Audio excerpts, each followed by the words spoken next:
Hello friends, आप सभी का स्वागत है आपके अपने YouTube channel GK tricks with Sadiq में। तो दोस्तों फाइनली आज 25 अगस्त 2024 को एएलपी का एग्ज़ाम पेपर हो चुका है पुणे डिवीज़न का। जी हाँ फ्रेंड्स, फाइनली जो है आज पुणे डिवीज़न का 50% का एएलपी का प्रमोशन कोटे वाला एग्ज़ाम हो चुका है। तो आइए हम देख लेते हैं कि इस पेपर का जो है क्वेश्चन लेवल क्या था। तो हमारे पास क्वेश्चन पेपर आ चुका है। तो चलिए दोस्तों वीडियो को शुरू करते हैं और देखते हैं क्वेश्चन लेवल किस तरह से था। अगर देखा जाए तो भुसावल के कंपैरिजन में नागपुर का इजी था, और नागपुर के कंपैरिजन में अगर बात करें तो यहाँ पर पुणे डिवीज़न का और ज़्यादा जो है इजी पेपर रहा है अगर देखा जाए तो। फिर भी आपको हम बताने वाले हैं किस तरह का पेपर पूछा गया था। तो चलिए दोस्तों वीडियो को शुरू करते हैं। इससे पहले चैनल पर नए प्लीज़ चैनल को सब्सक्राइब जरूर कीजिएगा और बेल आइकन जरूर दबा दीजिएगा रेलवे भर्ती बोर्ड की पल की अपडेट्स के लिए, एलडीसी और जीडीसी की भी पल की अपडेट्स के लिए। तो चलिए दोस्तों वीडियो को शुरू करते हैं। दोस्तों यहाँ पर आप देख सकते हैं हमने यहाँ पर पुणे डिवीज़न का जो आज 25 अगस्त को एएलपी 50% का एग्ज़ाम हुआ है, तो इसका हमने जो है क्वेश्चन पेपर ओपन कर लिया है। देखिए अगर बात करेंगे तो यहाँ पर 100 क्वेश्चन होने के बाद यहाँ पर 101 के बजाय यहाँ पर 1 और 2 इस टाइप से मतलब कि पहला और दूसरा क्वेश्चन दिया है, मतलब कि आगे पीछे दिया गया है, लेकिन हम आपको जो है सीक्वेंसली बताने वाले हैं। देखिए पहला क्वेश्चन पूछा गया था प्रथम 50 प्राकृत संख्याओं का औसत। देखिए इजी सा क्वेश्चन था, ये इजी क्वेश्चन आपका मैथ्स से पूछा गया था। उसके बाद 6 से विभाजित 3 अंकी संख्याओं की संख्या कितनी है, तो इसका जो आंसर इसके अकॉर्डिंग जो आएगा आपको जो है लिख लेना है। उसके बाद यहाँ पर देखिए यहाँ पर कई सारे कैंडिडेट जो है बोलते हैं कि इसका सॉल्यूशन करो। तो देखिए दोस्तों यहाँ पर आपके लिए सिर्फ और सिर्फ क्वेश्चन पेपर दिखाते हैं कि क्वेश्चन पेपर का लेवल कैसा रहता है।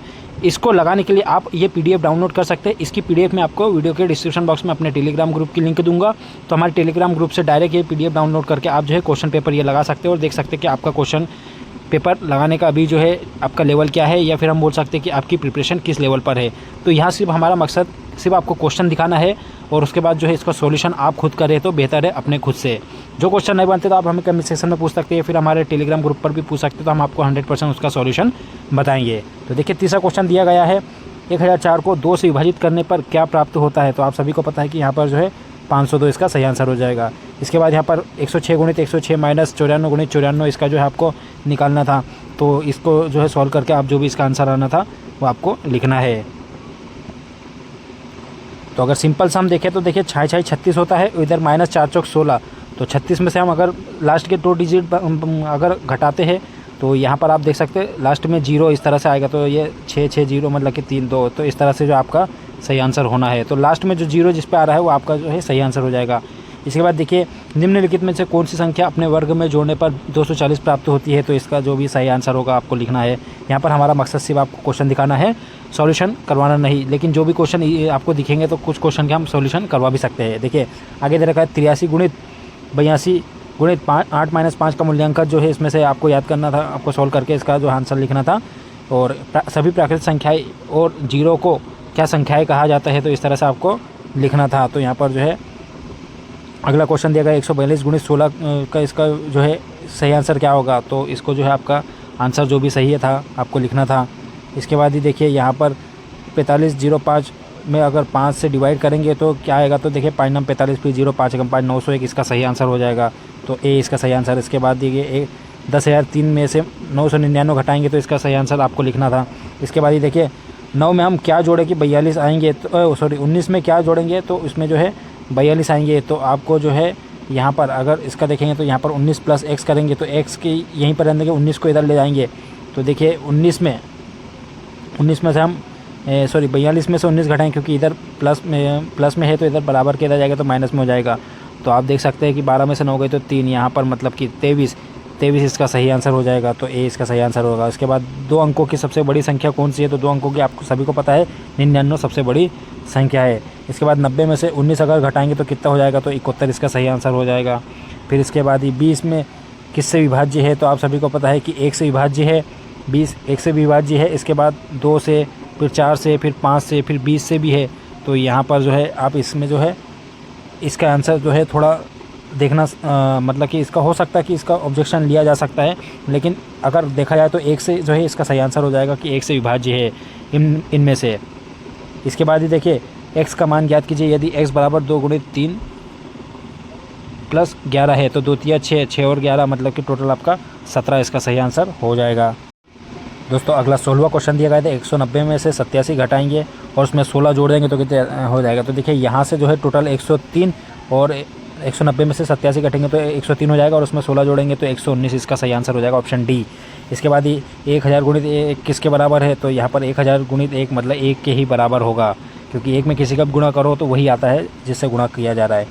फिर अगला एक क्वेश्चन दिया, एक लंबी रस्सी को काटकर 23 छोटे टुकड़े बनाने पड़ते हैं, यदि इसे शुरू में 2 बार मोड़ा जाए तो इससे कितनी बार जो है काटने की आवश्यकता होगी, इस तरह से दिया गया है। फिर दोस्तों अगला क्वेश्चन दिया गया, देखिए रूबी की ऊंचाई 5 फुट 2 इंच है। एना रूबी से लंबी है लेकिन वह पामिला से लंबी नहीं है। पामिला अपने चचेरे भाई रॉन से छोटी है लेकिन वह रूबी से छोटी नहीं है। समूह में सबसे लंबा कौन है, तो इस तरह से आपको जो है इसको सॉल्व करके मतलब कि अगर देखा जाए तो सीक्वेंस में बस आपको जमाना था।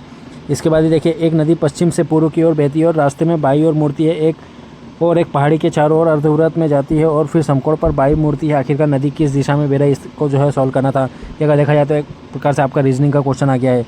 फिर आगे रीजनिंग का एक और क्वेश्चन, यदि कल रविवार है तो कैलेंडर से क्वेश्चन पूछा गया था, यदि कल रविवार है तो कल क्या था। यदि कल रविवार है मतलब कि आज के अकॉर्डिंग देखा जाए तो कल रविवार है तो आज शनिवार है, तो कल क्या था, तो शुक्रवार इसका सही आंसर हो जाएगा। अब दोस्तों अगला क्लॉक से क्वेश्चन पूछा गया, तो देखिए जब समय 15:40 हो तो घड़ी की घंटे वाली सुई मिनट वाली सुई से कितना कोण बनाती, तो आपको इसको जो है सॉल्व कर लेना है। इसके बाद यहाँ पर दे रखा निम्नलिखित में से कौन सा परमाणु ऊर्जा का स्रोत है, तो परमाणु ऊर्जा के लिए बात करें तो यहाँ पर यूरेनियम इसका सही आंसर हो जाएगा। आगे दिया गया, जब पारे की बूंदों को संपर्क में लाया जाता है तो वे निम्नलिखित से क्या प्राप्त करने के लिए एक बड़ी बूंद बनाती है, तो इसके अकॉर्डिंग जो भी आपको जो है सही आंसर था वो आपको टिक करना था। इसके बाद दे रखा है, देखिए दोस्तों यहाँ पर जब कोई जहाज़ नदी से समुद्र में प्रवेश करता है तो क्या हो रहा है, थोड़ा ऊपर उठता है, तो यहाँ पर यह ऊपर उठ जाता है। उसके बाद देखो साइंस का क्वेश्चन था, फिर यहाँ पर निम्नलिखित से कौन सा ग्रह पिंड ग्रीन हाउस विरोधी प्रभाव दर्शाता है, तो जो भी इसका सही आंसर था आपको लिखना होगा। उसके बाद लंबी अवधि में निम्नलिखित में से कौन सा कारक उपग्रह की ऊंचाई में कमी कक्षी का अनुभव कराता है। इसके बाद एक क्वेश्चन ये दिया गया था, देखिए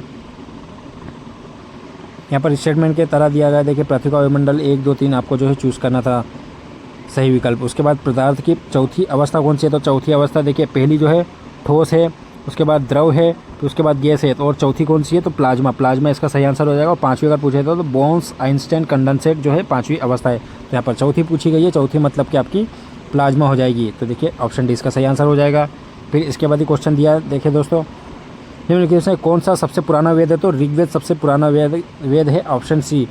अगला दिया है, किस हड़प्पा स्थल पर अन्न भंडार तथा या गोदामों की खुदाई की गई है, तो अन्न भंडार और गोदामों की खुदाई अगर बात करें तो मोहनजोदड़ो इसका सही आंसर हो जाएगा। दोस्तों आगे दे रखा है, देखिए निम्नलिखित में से किस स्थान पर गौतम बुद्ध को निर्वाण या ज्ञान की प्राप्ति हुई थी, तो इसका जो सही आंसर हो जाएगा वो गया, मतलब कि बोध गया में हुई थी। इसके बाद ही देखिए छत्तीसगढ़ की राजधानी क्या है, तो छत्तीसगढ़ की आप सभी को पता है कि रायपुर सही आंसर हो जाएगा। सिक्किम की राजधानी पूछी गई है तो गंगटोक इसका सही आंसर हो जाएगा। फिर उसके बाद महाराष्ट्र की राजधानी पूछ ली गई तो देखिए मुंबई इसका सही आंसर। दोस्तों आगे दे रखा है, देखिए तेलंगाना राज्य की राजधानी, देखिए राजधानी से यहाँ पर आपके सभी के सामने देख सकते हैं कि टोटल 4 क्वेश्चन पूछ लिए गए थे, तो तेलंगाना की राजधानी ऑप्शन डी हैदराबाद है। आगे दे रखा है, किसी राज्य के मुख्यमंत्री के रूप में नियुक्त होने के लिए न्यूनतम आयु क्या है, तो मुख्यमंत्री के लिए कम से कम आपकी 25 साल की उम्र होना चाहिए। इसके बाद ही दे रखा है, अंडमान और निकोबार द्वीप समूह का केंद्र शासित प्रदेश किसके अधिकार क्षेत्र में आता है, तो किस हाईकोर्ट के, तो यहाँ पर अगर बात करेंगे तो कलकत्ता के क्षेत्र में आता है, क्योंकि अंडमान निकोबार जो है बंगाल की खाड़ी में, और बंगाल की खाड़ी मतलब कि कलकत्ता क्षेत्र के अंतर्गत आता है। आगे दे रखा है, किसी राज्य मंत्री को पद से हटाने के लिए कौन अधिकृत है, तो राज्य मंत्री को पद से हटाने के लिए पूछा गया है, तो इस तरह से आप देख सकते हैं। उसके बाद उच्च न्यायालय के न्यायाधीश को उच्च न्यायालय के कार्यवाहक मुख्य न्यायाधीश के रूप में कौन नियुक्त कर सकता है, तो यहाँ पर आप देख सकते हैं इसका जो है सही आंसर था आपको लिखना होगा। उसके बाद देखिए, राष्ट्रपति किसी उच्च न्यायालय के अतिरिक्त न्यायाधीश के रूप में विधि योग्य व्यक्तियों को नियुक्त करने की अधिकतम अवधि कितनी होती है, तो इस तरह से दिया गया है। उसके बाद ही देखिए, उच्च न्यायालय का रीट क्षेत्राधिकार विशिष्ट नहीं बल्कि कि अनुच्छेद के तहत सर्वोच्च न्यायालय के रीट क्षेत्र के अंतर्गत आता है, इस तरह से क्वेश्चन को जो है पूछा गया था, तो अनुच्छेद 32 का सही आंसर हो जाएगा, क्योंकि जो है रीट याचिका जो जारी होती है वो 32 के तहत भी होती है, अनुच्छेद 32 के तहत। आगे दे रखा है, राज्य चुनाव आयुक्त का चुनाव कौन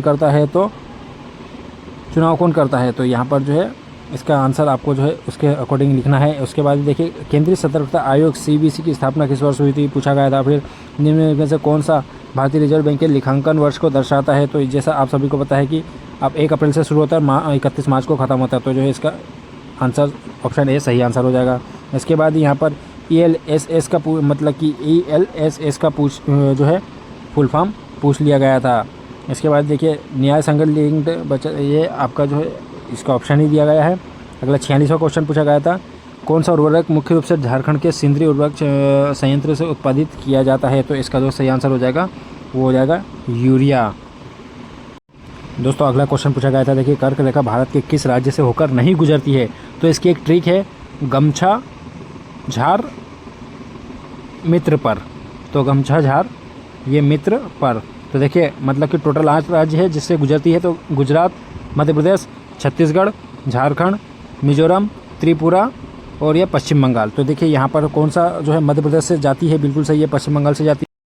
उसके बाद राजस्थान से भी जाती है। देखिए उड़ीसा से जो है नहीं आती है, तो उड़ीसा इसका सही आंसर हो जाएगा। कर्क रेखा यहाँ से नहीं गुजरती है। आगे देखा है, भारत की किस नदी को वृद्ध गंगा कहा जाता है? तो यहाँ पर जो है वृद्ध गंगा कहा जाती है। तो इस तरह तो दोस्तों इसका सही आंसर गोदावरी नदी हो जाएगा। इसके बाद ही देखिए कौन सा आगे दे रखा है, देखिए कौन सा अक्षांश भारत के मध्य से होकर गुजरता है? तो कर्क रेखा इसका सही आंसर हो जाएगा। उसके बाद दे रखा है, कौन सा विदेशी देश अंडमान द्वीप समूह के सबसे नज़दीक है? तो यहाँ पर अगर देखा जाए तो इंडोनेशिया इसका सही आंसर हो जाएगा। आगे दे रखा है, देखिए असम राज्य है। असम राज्य तो इस तरह से जो है आपको इसका सही आंसर लिखना था। अब ये नीचे आएंगे तो देखिए 52वां क्वेश्चन दिया गया, कपिलधारा जलप्रपात किस नदी पर बनाया गया है? क्वेश्चन दिया गया है। फिर अगला क्वेश्चन दिया गया था, कौन सा एक ट्रांस हिमालयी नदी है? फिर आगे भारत गोलार्ध किस में स्थित है? तो यहाँ पर जो है उत्तरी गोलार्ध में स्थित है। अब यहीं पर बात करेंगे तो देखिए आगे क्वेश्चन दिया गया है, भारत में पहली यात्री ट्रेन बोरीबंदर और ठाणे के बीच कब चली थी? तो 1853 इसका सही आंसर हो जाएगा, लॉर्ड डलहौजी के समय पर। आगे दे रखा है, देखिए भारत में रेल बजट को आम बजट से कब अलग मतलब कि या सही अर्थों में इसके विपरीत पेश करने के लिए मतलब कब इसकी प्रथा किसने जो है कब शुरू की गई थी? तो 1924-25 का सही आंसर है, मतलब कि 1924 में इसको जो है अलग कर दिया गया था। आगे दोस्तों दे रखा है, भारत की पहली ट्रेन कितनी दूरी तय की थी? तो यहाँ पर आप सभी को पता है कि 34 किलोमीटर की दूरी तय की गई थी। भारत में ब्रॉडगेज रेलवे लाइन की चौड़ाई कितनी है? तो आप सभी को पता है 1.767 इसका जो है mm है। और इसको आप जो है फीट और इंच में कन्वर्ट करोगे तो आप देखिएगा कि इसका सही आंसर क्या आता है। उसके बाद देखिए शताब्दी एक्सप्रेस ट्रेन कब शुरू की गई थी? देखिए शताब्दी एक्सप्रेस जो ट्रेन शुरू की गई थी वो पूर्व प्रधानमंत्री पंडित जवाहरलाल नेहरू के जो है जो 100 साल उनके जन्मदिन को हो गए थे, तो उसके उपलक्ष्य में जो है शुरू की गई थी। तो उनका जन्म जो हुआ था वो हुआ था 1889 में, और जो है इसके 100 साल बाद मतलब कि यहाँ पर जो है 1988 में यहाँ पर शुरू किया गया था। इसके बाद देखिए दोस्तों दे रखा है, भारतीय रेलवे का सबसे छोटा स्टेशन का नाम कौन सा है? तो इसका जो है सही आंसर हो जाएगा वो IB शायद इसका सही आंसर है, एक बार इसको कंफर्म करना होगा। आगे दोस्तों दे रखा है, भारत का राष्ट्रीय पक्षी कौन सा है? तो आप सभी को पता है मोर। भारत का राष्ट्रीय पशु कौन सा है? तो आप सभी को पता है कि बाघ इसका सही आंसर है। तो बाघ इसका सही आंसर है। उसके बाद भारत का राष्ट्रगान क्या है? तो आप सभी को पता है कि राष्ट्रगान की बात करें तो जन गण मन है, और राष्ट्रगीत की बात करेंगे तो वंदे मातरम। दोस्तों आगे दे रखा है, भारत का राष्ट्रीय खेल तो आप सभी को पता है कि हॉकी है। भारत की राष्ट्रीय नदी की बात करेंगे तो गंगा है। अब इसके बाद जब नीचे आएंगे तो भारत का राष्ट्रीय फूल भी पूछ लिया गया था। तो राष्ट्रीय फूल आप सभी को पता है कमल है। फिर भारत का राष्ट्रीय फल पूछ लिया गया था, तो आप सभी को पता है आम इसका जो है सही आंसर हो जाएगा। दोस्तों उसी के बाद यहाँ पर दिया गया है, देखिए भारत का राष्ट्रीय वृक्ष मतलब कि राष्ट्र नेशनल जो सारी चीज़ें हैं सभी से पूछ लिया गया क्वेश्चन। तो यहाँ पर काफ़ी इजी क्वेश्चन पूछे गए थे। भूसावल में सबसे टफ पूछा गया, उसके बाद यहाँ पर उससे इजी नागपुर में, और उसके बाद यहाँ पर जो है सबसे इजी अगर देखा जाए तो पुणे डिवीज़न में ही क्वेश्चन पूछे गए हैं। तो यहाँ पर आगे दे रखा है, भारत का राष्ट्रीय वृक्ष आप सभी को पता है कि बरगद का पेड़ इसका सही आंसर हो जाएगा। भारत का राष्ट्रीय मुद्रा भी पूछ लिया है, तो आप सभी को पता है कि रुपया इसका सही आंसर है, भारतीय रुपया। आगे दे रखा है, भारत का राष्ट्रीय जलीय जीव कौन सा है? तो आप सभी को पता है कि डॉल्फिन इसका सही आंसर हो जाएगा। उसके बाद दोस्तों देखिए भारत का राष्ट्रीय प्रतीक पूछ लिया गया था, तो आप सभी को पता है कि यहाँ पर जो है अशोक का शेर जो कैपिटल है वही जो है इसका सही आंसर है। फिर आगे दे रखा है, भारत की राष्ट्रीय सब्जी कौन सी है? तो भारत की राष्ट्रीय सब्जी कद्दू है। आगे दे रखा है, भारत का राष्ट्रीय सरीसृप कौन सा है? तो इसके अकॉर्डिंग आपको जो है लिख लेना है सही आंसर। दोस्तों अगला क्वेश्चन दिया गया है, देखिए भारत का राष्ट्रीय स्मारक क्या है? तो आप सभी को पता है कि भारत का राष्ट्रीय स्मारक इंडिया गेट है, जो कि नई दिल्ली में स्थित है।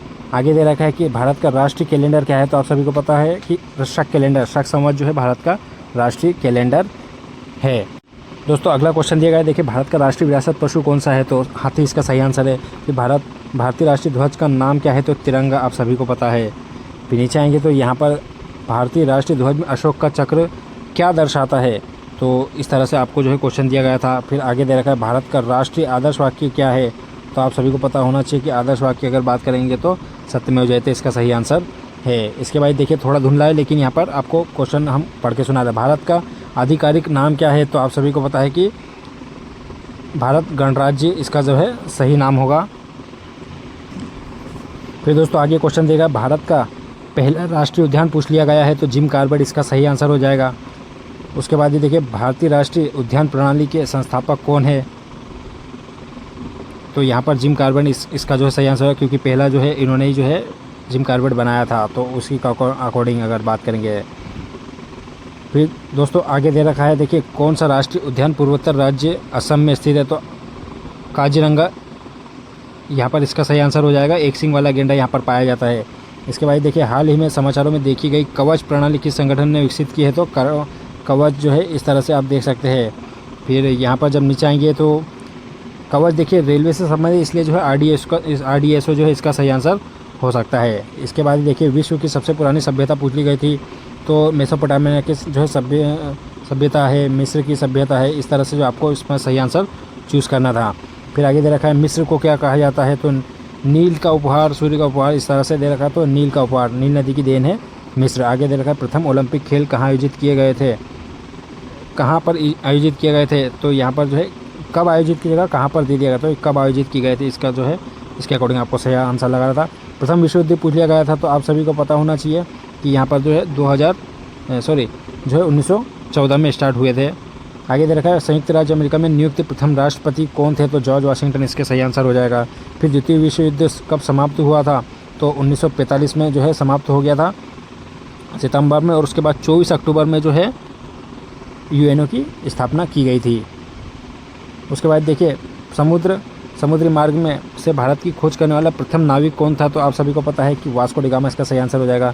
फिर निम्नलिखित में से कौन सा भौगोलिक शब्द भूमि के एक हिस्से का वर्णन करता है जो 3 तरफ से पानी से घिरा हुआ होता है, तो यहाँ पर इसको जो है आप प्रायद्वीप भी बोल सकते हैं। जब नीचे आएंगे देखिए दोस्तों आगे दे रखा है निम्न में से कौन सा ग्रह पर सबसे बड़ा प्रायद्वीप है, तो अरब प्रायद्वीप जो है सबसे बड़ा है। इसके बाद देखिए दोस्तों दे रखा है कौन से दर्रे कैलाश मानसरोवर भूमि मार्ग तक पहुँच प्रदान करते हैं, इस तरह से दिया गया है। फिर दोस्तों अगला 95वां क्वेश्चन दिया गया ताड़ोबा राष्ट्रीय उद्यान बाघों, तेंदुआ और भालुओं का घर कहाँ पाया जाता है, तो ये ताड़ोबा राष्ट्रीय उद्यान जो है महाराष्ट्र में स्थित है। आगे दे रखा है भारत के जनसांख्यिकी इतिहास में वर्ष इसको ग्रेट डिवाइड के रूप में जाना जाता है, तो 1921 का जो है इसका सही आंसर हो जाएगा। आगे दे रखा है रिलायंस पेट्रोलियम लिमिटेड ने देश में एकमात्र निजी क्षेत्र की रिफाइनरी का निर्माण किया है, तो इस तरह से यहाँ पर दिया गया है, उसका आंसर लिखना था कहाँ किया है। फिर केसर का उत्पादन भारत में विशेष रूप से जम्मू और कश्मीर में ही पाया जाता है। इसके बाद देखिए बराक नदी एक प्रसिद्ध है, तो बराक नदी कहाँ पर है, तो इसका जो है आपको सही आंसर लिखना था। इसके बाद देखिए महान हिमालय में मानसरोवर झील के पास भारतीय उपमहाद्वीप की 3 प्रमुख नदियाँ अपना उद्गम स्थल पाती है या फिर बनाती है, वह नदियाँ कौन सी है, तो इस तरह से आपको जो है सही आंसर इसका लिखना था। फिर नीचे आएंगे तो देखिए यहाँ पर से आपके राजभाषा के क्वेश्चन स्टार्ट हो गए। 100 क्वेश्चन के बाद मतलब 101 से टोटल 110 क्वेश्चन पूछे गए थे, जिसमें आपको मिनिमम 110 में से आपको जो है 100 क्वेश्चन अटेम्प्ट करने के थे, उसमें से आप कितने भी कर सकते थे 100 में से। तो यहाँ पर आप देख सकते हैं कोई भी 100 आपको क्वेश्चन अटेम्प्ट करने थे मैक्सिमम। तो यहाँ पर 101 क्वेश्चन दिया गया। राजभाषा अधिनियम 1963 कब पारित हुआ था, ये दिया गया है। फिर उसके बाद यहाँ पर हर साल हिंदी दिवस कब मनाया जाता है, तो आप सभी को पता है 14 सितंबर को मनाया जाता है। इसके बाद 103वां क्वेश्चन दिया गया था किन किन राज्यों में उर्दू को राजभाषा के रूप में घोषित किया गया है, तो इसके अकॉर्डिंग आपको आंसर सही लिखना था। और फिर जब नीचे आएंगे तो देखिए केंद्रीय हिंदी समिति के अध्यक्ष कौन है, इस तरह से दिया गया है। फिर यहाँ पर जब नीचे आएंगे तो देखिए केंद्रीय हिंदी समिति के अध्यक्ष अगर बोला जाएगा तो यहाँ पर प्रधानमंत्री इसका सही आंसर होगा। आगे दे रखा है संसदीय राजभाषा समिति में लोकसभा के कितने, देखिए मैंने पहले भी ये क्वेश्चन हर बार रिपीट होता है राजभाषा में, तो देखिए टोटल 30 सदस्य होते हैं, जिसमें जो है 10 राज्यसभा के और 20 जो है लोकसभा के होते हैं। तो यहाँ पर जो है पूछ लिया गया है लोकसभा से रिलेटेड, तो लोकसभा मतलब कि आपके 20 इसका जो है सही आंसर हो जाएगा। तो संसदीय राजभाषा समिति में लोकसभा के टोटल 20 सदस्य होते हैं, ऑप्शन ए सही आंसर हो जाएगा। राजभाषा पर वार्षिक कार्यक्रम कौन तैयार करता है, इसका दिया गया है फिर क्वेश्चन। फिर आगे जब नीचे आएंगे तो केंद्र सरकार के लिपिकी कर्मचारियों के लिए निर्धारित अंतिम पाठ्यक्रम क्या था, इस तरह से दिया गया है। फिर यहाँ पर अगला क्वेश्चन, नियमित हिंदी परीक्षाएं किन किन महीनों में चलाई जाती है, दिया गया है। ये नया क्वेश्चन एक प्रकार से देखा जाए तो। फिर अगला क्वेश्चन दिया गया है, हिंदी शिक्षण योजना द्वारा आरंभ किए गए पाठ्यक्रम, नए पाठ्यक्रम का नाम बताना था। फिर इसके बाद हिंदी वार्तालाप पाठ्यक्रम की अवधि पूछ ली गई थी। तो इस तरह से देखिए टोटल 110 क्वेश्चन पूछे गए थे, जिसमें 10 राजभाषा के क्वेश्चन थे। बाकी 100 में से अगर देखा जाए तो आपके क्वेश्चन जो है काफ़ी इजी पूछे गए थे। सबसे टफ भुसावल डिवीजन में अगर सेंट्रल लेवल की बात करें, उसके बाद नागपुर डिवीजन में, और सबसे अगर इजी देखा जाए तो पुणे डिवीजन में ही क्वेश्चन पेपर यहाँ पर पूछा गया है। तो काफ़ी इजी क्वेश्चन पूछे गए थे मैथ्स, रीजनिंग और जो है जीके जीएस में। तो दोस्तों बड़ी ऑफिशियल अपडेट थी आप सबके साथ, ये जो है पीडीएफ मैंने शेयर कर दी है। ये पीडीएफ मैं आपको अपने टेलीग्राम ग्रुप पर शेयर करूँगा। वीडियो की लिंक्स में आपको टेलीग्राम की लिंक्स दे दूँगा वीडियो के डिस्क्रिप्शन बॉक्स में, तो वहाँ से आप डायरेक्ट हमारे टेलीग्राम ग्रुप को जोड़ करके ये पीडीएफ डाउनलोड कर लीजिएगा और ये क्वेश्चन पेपर अच्छे से लगाइएगा। तो क्वेश्चन पेपर किस तरह से था आप हमें कमेंट सेक्शन में ज़रूर बताइएगा। तो दोस्तों ये क्वेश्चन पेपर अगर आपने लगा लिया है या पुणे डिवीजन से आपने ये एग्जाम दिया है तो प्लीज़ हमें कमेंट सेक्शन में बताइएगा कि आपने कितने क्वेश्चन अटेम्प्ट करे और उसमें से आपके कितने मार्क्स बन रहे हैं। तो दोस्तों फिलहाल हम इस वीडियो में इतना रखेंगे, नेक्स्ट वीडियो में नेक्स्ट के साथ मिलेंगे, तब तक अपना ख्याल रखिए। Bye friends.